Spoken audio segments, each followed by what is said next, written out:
What is up, everybody? Hello world, hello subscribers, hello people watching my video for the very first time. Are you ready for this? Part 2 of Wake Up World, Does God Exist? Pretty deep question, right? Alright, so check this out. I did a first part on, just going back from square one, the beginning. Does God exist? I asked some pretty deep questions. So, go try to answer them. Does he?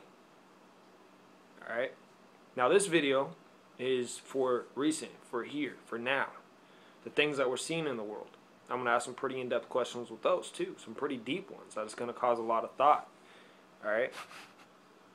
So, the 3 things I ask when I do these videos is, number 1, don't click off of this. Just hear me out. I'm going to open a discussion up on my Facebook page. Just click the links on the description below. So go check it out there, or you can just answer them on here. Alright? So don't click off of this. Number 2 is please share my videos. It's titled Wake Up World for a reason, so I need your help doing so. Help me wake up the world. Number 3 is go check me out on Facebook page. Show me some support. So we're just going to go ahead and start it here. Does God exist, people? Let's really ask yourself that. I'm going to get some water and just, kind of ask yourself that right now.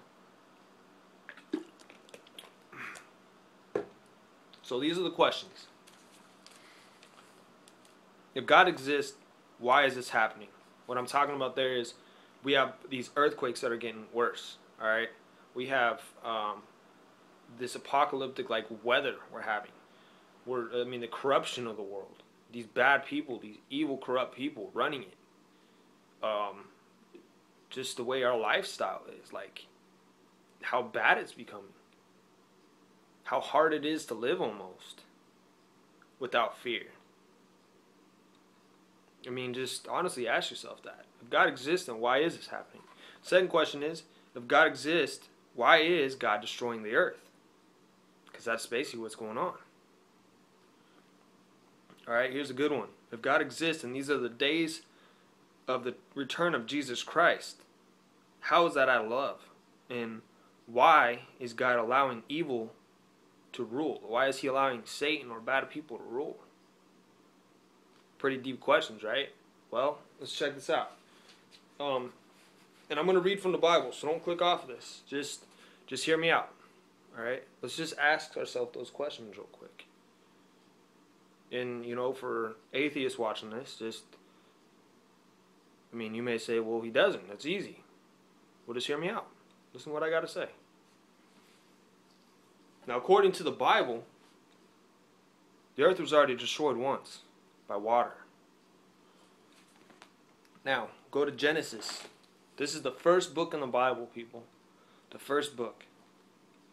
Now, just some interesting notes here I kind of have highlighted. Check this out. In Genesis 5, verse 32 is talking about Noah. At this verse is just like, wow, man. It says, and Noah was 500 years old. And he begat, or had a son, 3 sons. He had Shem, Ham, and Japheth. If I pronounced it wrong, I'm sorry. But 500 years old, dude. He lived 500 years on this earth. Does that mean, when you're 20, you're, really, 8 or something? Anyway, so check this out. In chapter 6, it's titled Wickedness of Mankind. So let's go ahead and read from verse 1 to 8. And it came to pass. When it says come to pass in the Bible, that means it was prophesied to happen, and it did happen, or it is happening. When man began to multiply the face of the earth, and the daughters were born unto them, that the sons of God saw the daughters of men, and they were fair, and they took them wives of all which they chose. And the Lord said, my spirit shall not always strive with man. For he is also flesh, yet in his days shall be numbered 120 years, meaning they're only going to live 100 to see 120 years old, to be 120 years old. There were giants on the earth, and in those days, and also after that, when the sons of God came unto the daughters of men, and they bare children to them, the same became mighty men, which were old men of renown. And God saw that the wickedness of man was great in the earth, and that every imagination of the thoughts of his heart was only evil continually, and repented the Lord that he had made man on the earth, and in it grieved him at his heart. And the Lord said, I will destroy man, whom I have created, the face of the earth, both man and beast and creeping thing, and the fowls of the air, for it repenteth me that I have made them. But Noah found grace in the eyes of the Lord. Meaning he's saying, look, dude, alright, I understand what's going on. This is getting bad down here. I mean, you got to do what you got to do. You created us. I mean, you gave us all these things, and we're turning our backs on you. We're great. We're carving things and you know, worshiping those things. We're worshiping fire. We're worshiping the singer on this stage or this over here, or we're not even just having a relationship with you. That's basically what he's saying. He's like, all right, so I understand what you got to do. I understand.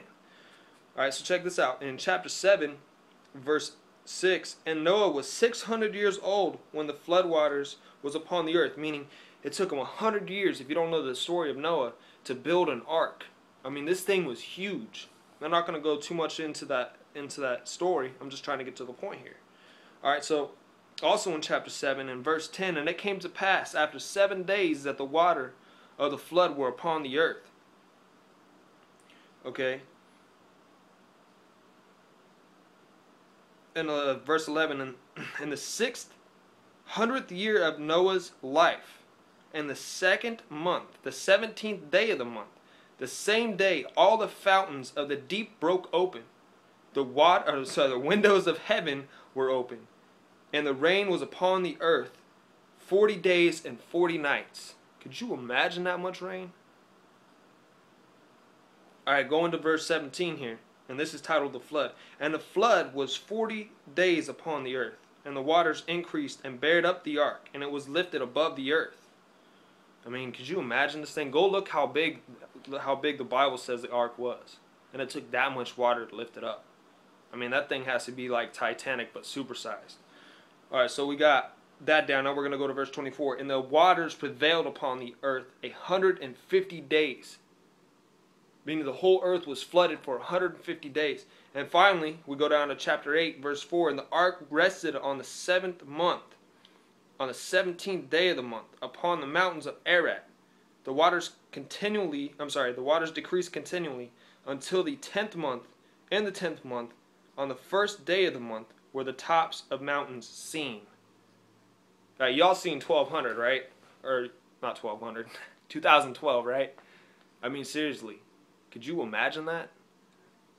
But you know, that was here recent. You know, that's for these days that they predicted. That I don't know if they're still predicting that or not, but those were in the days of Noah. That's a perfect picture of what Noah just faced. Now check this out. We're going to go to Matthew as soon as I can find it. Here we are. Alright, so in Matthew 24, verse 36. But of the day and the hour knoweth no man, not the angels of heaven, but my Father only. But as the days of Noah were, so shall also the coming of the Son of Man be, meaning Jesus Christ returning. For as the days that were before the flood, they were eating, drinking, marrying, and giving marriage until the day Noah entered the ark. What that's talking about, people, is just like in the days of Noah, how wicked the world was. The earth was going to be destroyed, and he gave warning. Alright, and knew not until the flood came and took them all away, so also the coming of the Son of Man be, meaning it will be destroyed again. Now check this out. The earth is not going to be flooded. I'm not trying to say that, as I just said before. No, God's going to destroy the earth by fire. Now again, I'm going to go over those questions, so just bear with me here. 2 Peter, verse 12. Looking for the hasting unto the coming of the day of God, wherein the heavens being on fire shall be dissolved, and the elements shall melt with fervent heat. He's gonna remake earth, and he's gonna remake heaven. He's basically, if you go into the Bible more, he's gonna create a new heaven and earth. heaven on earth. People, there is a God. Jesus Christ did exist. So let's go ahead and look at these questions. Alright, just bear with me. So if God exists, why is this happening? Well, I just pretty much read to you. Why is the earth like the way it is? Why are the earthquakes happening? Did you know there's 28 earthquakes in one day that were above a 5.0 in the Solomon Island area? One day. There's also an 8.0, I believe, in that area too. Within 7 days, people. It's getting worse. You say, well, okay, that's just an earthquake. What does that mean? And the Bible talks about it. Or you may say, well, earthquakes have been around for a long time, right? Well, how are they happening more and more? 28 earthquakes in one day. Go look at it yourself. There's actually supposedly be like 78 or something like that, but there was 28 of them above a 5.0. So when the Bible talks about in the days of the return of Christ, there is wars and rumors of wars. Did you know that North Korea has a video out talking about basically destroying New York City? Did you know that Russia and China are messing around with Japan, looking like they're about to wipe them off the face of the earth? Did you know Iran is about to rise against Israel? Did you know Israel is surrounded? That's all biblical prophecy. In the Bible, it talks about 3 major wars, and that's in Isaiah 17, Psalms 83, and Ezekiel 39. Go look them up. People, and you would say, oh, that's, that could be all man-made, that can all be forced. Well, how do we get blood red rain? How are 9 bodies of water turning blood red? How are fish of the sea, birds of the air, and beasts of the fields just dying unexplainably? There's nothing that scientists can prove their deaths. People, the days are here. So why is this out of love? Well, if there was no God, if heaven and hell was just a myth, would you not agree with me that we wouldn't have to have them in order for hell to be on earth? I don't even think we would have lasted this long. I think as soon as we had nuclear power, just with our selfish greed and the wickedness that we have and the free will that God gave us, but again, we're in the scenario right now, if God did not exist, we would destroy each other. Hell would be on earth. There would be no balance. There would be nothing but destruction and chaos and pain until the last human was alive and until they die. People, God loves us, but He is also justice, and He's going to judge according to His law. And because of the way the earth is right now, out of His love, He's going to cleanse it again. Why is Satan allowed to rule? Is because he's going to allow the man that's deceived man, for the creature, Satan, to deceive man from the pits of hell, now on earth. And so many people, like myself, are going to try, the watchmen, if you will, the messengers, the soldiers for Christ, are trying to get you guys to understand this is really happening. Literally, pages are jumping off of the Bible. So yes, God exists. How is this out of love?